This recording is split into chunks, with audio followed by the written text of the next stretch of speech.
Halo, kembali lagi dengan saya, Yohanes, dari tim bizplus.id.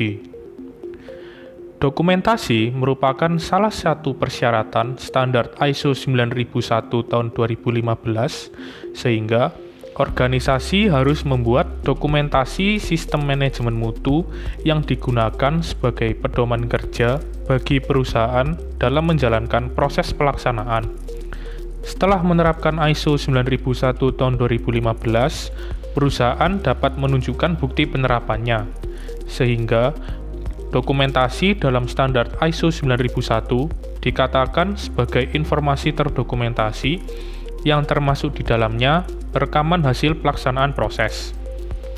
Rekaman ini adalah bukti bahwa organisasi menerapkan sistem manajemen mutu secara efektif. Lalu, apa saja persyaratan dokumentasi menurut ISO 9001 tahun 2015? Sebelum melanjutkan penjelasan tentang dokumen ISO 9001, yuk jangan lupa like, komen, dan subscribe channel ini. Dalam rangka memenuhi syarat dokumen Sistem Manajemen Mutu ISO 9001 tahun 2015, perusahaan harus mempersiapkan dokumen-dokumen terkait yang dibutuhkan. ISO 9001 tahun 2015 memiliki istilah Documented Information atau bahasa Indonesianya informasi terdokumentasi. Lalu, apa saja jenis dokumen yang wajib dalam ISO 9001 tahun 2015? Yang pertama adalah kebijakan mutu. Kebijakan mutu merupakan dokumen pertama yang harus dibuat. Kebijakan mutu adalah dokumen yang berisi kebijakan manajemen terhadap mutu.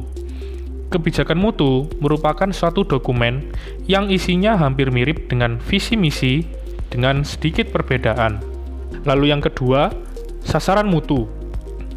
Sasaran mutu atau target tiap-tiap unit kerja merupakan dokumen yang harus dibuat setelah kebijakan mutu. Sasaran mutu harus terukur dan senantiasa dimonitor secara berkala. Orang sering menyebut sasaran mutu dengan istilah KPI atau Key Performance Index. Lalu yang ketiga, ruang lingkup sistem manajemen mutu. Harus ada dokumen yang menyatakan ruang lingkup penerapan sistem manajemen mutu. Lalu yang keempat, rekaman kalibrasi. Bukti kalibrasi atau verifikasi alat ukur harus tersedia, karena mengacu pada klausul 7.1.5.2. Lalu yang kelima, rekaman kompetensi merupakan dokumen yang menunjukkan bukti kompetensi personil, karena mengacu pada klausul 7.2. Yang keenam, review order dan perubahan order. Bukti review order atau perubahan order harus ada. Ketika order diterima, order tersebut harus direview untuk menilai order dapat dipenuhi atau tidak. Dokumen ini biasanya terdapat di bagian sales atau marketing. Bukti review order bisa dalam bentuk notulen rapat atau tanda tangan yang berwenang dalam dokumen order, karena mengacu pada klausul 8.2.3. Lalu yang ketujuh, bukti seleksi dan evaluasi supplier. Dokumen yang menunjukkan bahwa seleksi dan evaluasi supplier telah dilakukan, mengacu pada klausul 8.4.1. Lalu yang kedelapan, kepuasan pelanggan. Bukti survei kepuasan pelanggan telah dilakukan untuk melihat tingkat kepuasan pelanggan terhadap output perusahaan. Lalu yang kesembilan, internal audit. Tersedianya laporan audit yang memuat perbaikan dari hasil temuan audit yang terdokumentasi, mengacu pada klausul 9.2.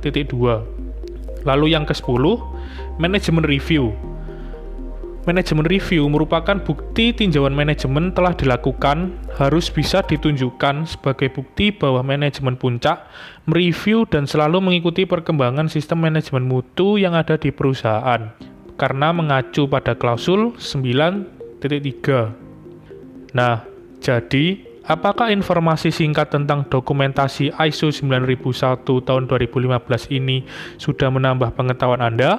Jika ada pertanyaan, silahkan tulis di kolom komentar. Terima kasih sudah menonton video kali ini. Sampai jumpa di video selanjutnya.